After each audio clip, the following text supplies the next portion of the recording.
What's up, YouTube? It's Vic, and I'm back, and today I'm gonna be going over an update on my first flip. This flip has been taking me a while to get through. Learned a lot of lessons, but I'm gonna take you up, I'm gonna bring you up on an update on what's going on.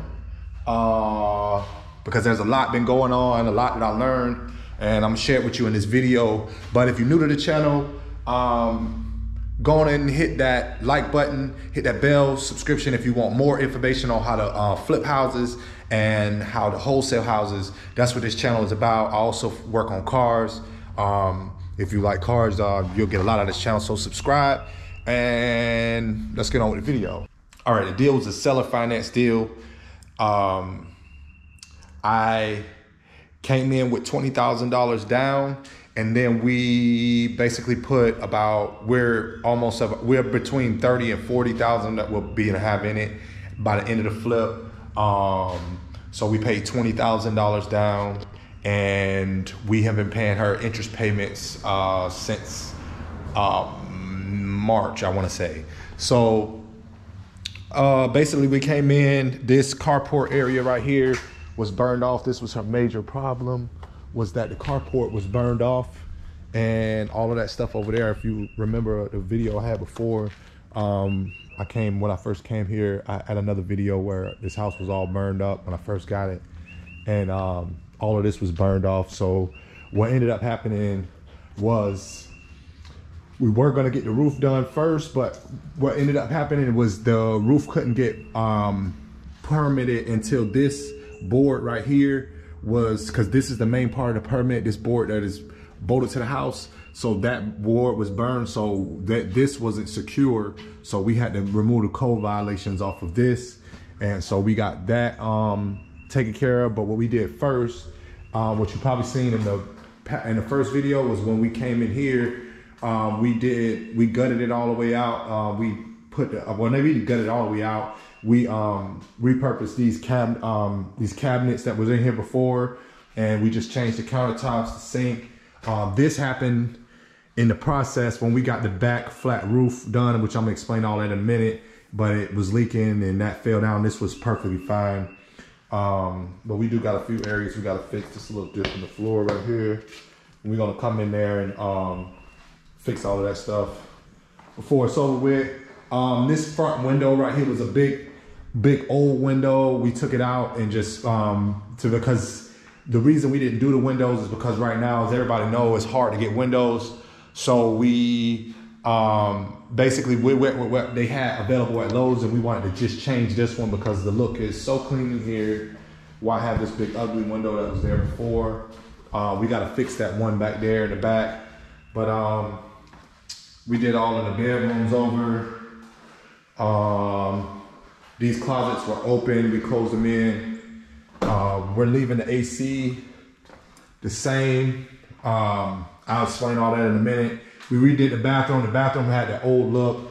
I could have left it the same, but I didn't know all of what I'm about to explain here in a minute about why I'm leaving a lot of the stuff the same. But out here, what ended up happening, once we got all of this stuff done, what ended up happening is we came out here, we got a contractor to finally come out and take a look at it. We got a price on it. And then we kind of got held up with the permitting of this. We got the demo done, got it demoed down, and then we got stuck again in the permitting process. And then once they cleared it, this was done like in 2 days. The structure was built, put back up in 2 days. They did the final inspection. They put the roof on it. Then we got stopped again because the back roof over here in the back, which nobody told us was going to be a problem, neither the roofer or the other contractor told us that this was going to be a problem. So now this flat back roof still had the foam on it.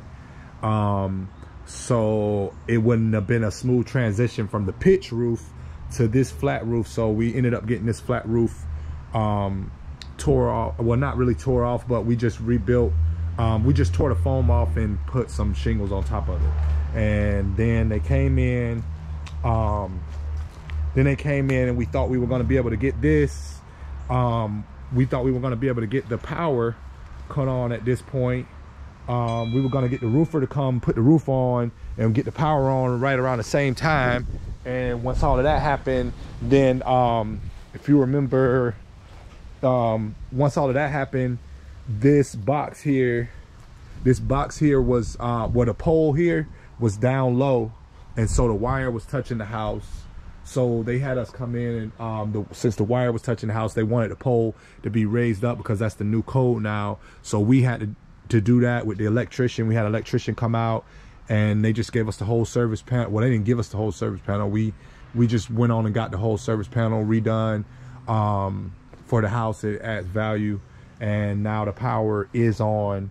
But we had to get that done, so it held up the roof. So finally, at this point, the roofer gets to this point. They come out, they tear the roof off, they put the fire and ice, whatever it's called, on it, and then the inspector comes back and says that they need an architect to come out and say that the roof is structurally sound because of the fire, which nobody mentioned before. But that's the nature of the permitting and code enforcement and all of these people. That's the nature of what they do, is they tell you at the last minute what you got to do. So this is the reason why right here. Well, they came out initially and they touched all this wood and they said that it was all good, it didn't need to be sistered together, and that was fine. So now once we get it all done, after they told us it was fine, once we get it all done, they come out and they look at it when they do the inspection. The whole inspection passed, but that part, they're saying they want an architect to come out and say that it's structurally sound, and that's okay because they don't want to take on the responsibility of passing the permit if something happens, because it is such a because of the overhang. It's like 3 foot. It's kind of far for I guess most houses. It's kind of far out there, so they want it to be structurally sound. So we're waiting right now for the architect to come out, I guess, show the drawings of it, and I guess they sanded it down so that he could see that the wood is still there and it was just charred. And they're gonna once they clear that, then we'll be ready to put the shingles on. And after the shingles go on, at that point, we're just gonna come in here, do the little tidying up stuff that we gotta do, touch up painting, put that door on there, and whatnot.